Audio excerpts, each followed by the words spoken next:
नवरात्र, दशहरा और चहलुम को लेकर योगी सरकार ने जारी की गाइडलाइंस। 1.5 साल में पहली बार विदेशी पर्यटकों को मिलेगा भारत आने का मौका। पहले 5 लाख को जारी किया जाएगा मुफ्त वीजा। सऊदी अरब ने तालिबान, पाकिस्तान और कश्मीर पर भारत में क्या कहा।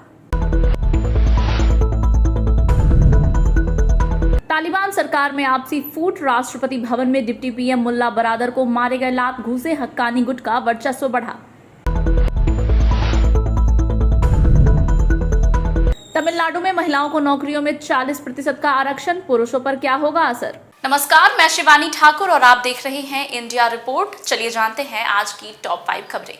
मुख्यमंत्री योगी आदित्यनाथ ने शारदीय नवरात्रि, विजयादशमी, दशहरा, चहलुम के मद्देनजर कानून व्यवस्था एवं सांप्रदायिक सौहार्द बनाए रखने के लिए पूरी तरह सतर्क रहने के दिशा निर्देश दिए हैं। उन्होंने नवरात्रि, दुर्गा पूजा, विजयादशमी, दशहरा पर्व एवं रामलीला मंचन और चहलुम के मौके पर उत्तर प्रदेश शासन द्वारा कोविड-19 महामारी की रोकथाम के लिए दिए गए निर्देशों का कड़ाई से अनुपालन करने को कहा है।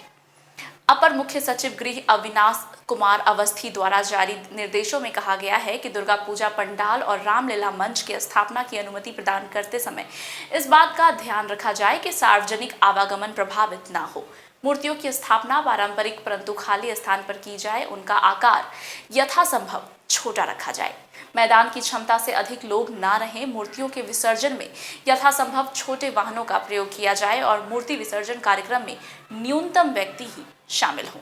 देश में कोरोना वायरस के मामलों में कमी को देखते हुए 1.5 साल में पहली बार भारत जल्द ही विदेशी पर्यटकों के लिए अपने दरवाजे खोल सकता है। कोरोना के चलते मार्च 2020 में लगाए गए राष्ट्रव्यापी लॉकडाउन से बुरी तरह प्रभावित पर्यटन, आतिथ्य और विमान क्षेत्रों में नई जान डालने की कवायद के तहत पहले 5 लाख विदेशी पर्यटकों को मुफ्त वीजा जारी किया जाएगा। केंद्रीय गृह मंत्रालय के वरिष्ठ अधिकारी विदेशी पर्यटकों के देश में आने के लिए संभावित तारीख और तौर तरीकों पर सभी हिदायतों के साथ विचार विमर्श कर रहे हैं। गृह मंत्रालय के एक अधिकारी ने बताया कि विदेशी पर्यटकों को भारत आने देने की अनुमति दिए जाने के संबंध में औपचारिक घोषणा अगले 10 दिनों के भीतर की जा सकती है। विदेशी पर्यटकों को आने देने का फैसला कोरोना के घटते मामलों को देखते हुए लिया जा रहा है। इसके अलावा देश में 80 करोड़ डोज से ज्यादा टीके भी लगाए जा चुके हैं।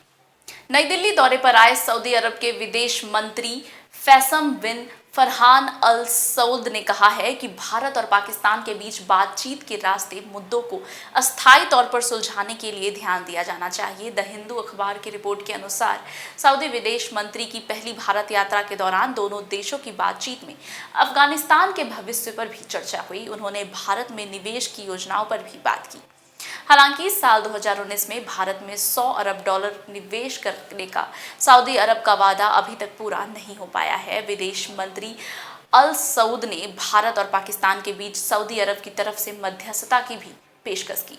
अफगानिस्तान के मुद्दे पर जब उनसे ये पूछा गया कि विदेश मंत्री एस जयशंकर से आपकी अफगानिस्तान पर बात हुई, लेकिन जैसा कि आप जानते हैं ना तो सऊदी अरब और ना ही भारत की कबूल में कोई कूटनीति मौजूदगी है और ना ही तालिबान हुकूमत के साथ कोई औपचारिक बातचीत हो रही है। ऐसे में दोनों देश किस तरह से इस मुद्दे पर सहयोग करेंगे। मुल्ला अब्दुल गनी बरादर उन लोगों में से एक है जिन्होंने तालिबान का गठन किया था। वो बरादर जो तालिबान की हर अहम लड़ाई का हिस्सा रहा। उस पर काबुल में राष्ट्रपति भवन में बरसाए गए हैं लात घूसे।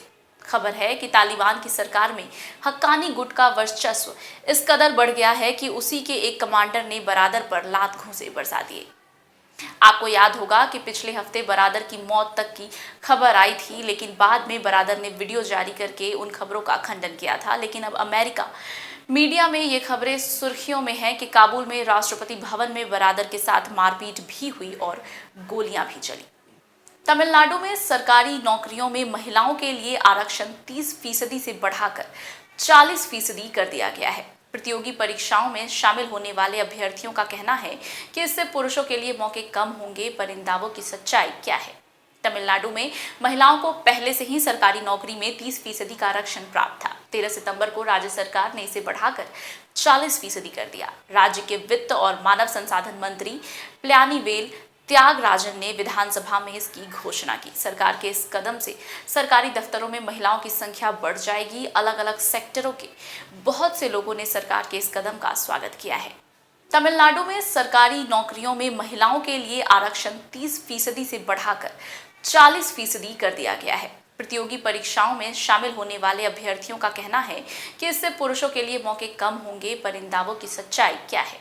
तमिलनाडु में महिलाओं को पहले से ही सरकारी नौकरी में 30% का आरक्षण प्राप्त था। 13 सितंबर को राज्य सरकार ने इसे बढ़ाकर 40% कर दिया। राज्य के वित्त और मानव संसाधन मंत्री प्यानीवेल त्यागराजन ने विधानसभा में इसकी घोषणा की। सरकार के इस कदम से सरकारी दफ्तरों में महिलाओं की संख्या बढ़ जाएगी। अलग अलग सेक्टरों के बहुत से लोगों ने सरकार के इस कदम का स्वागत किया है। 1989 में एम करुणानिधि के शासनकाल में महिलाओं को नौकरियों में 30% आरक्षण दिया गया था। अब इसमें 10% की और बढ़ोतरी कर दी गई है।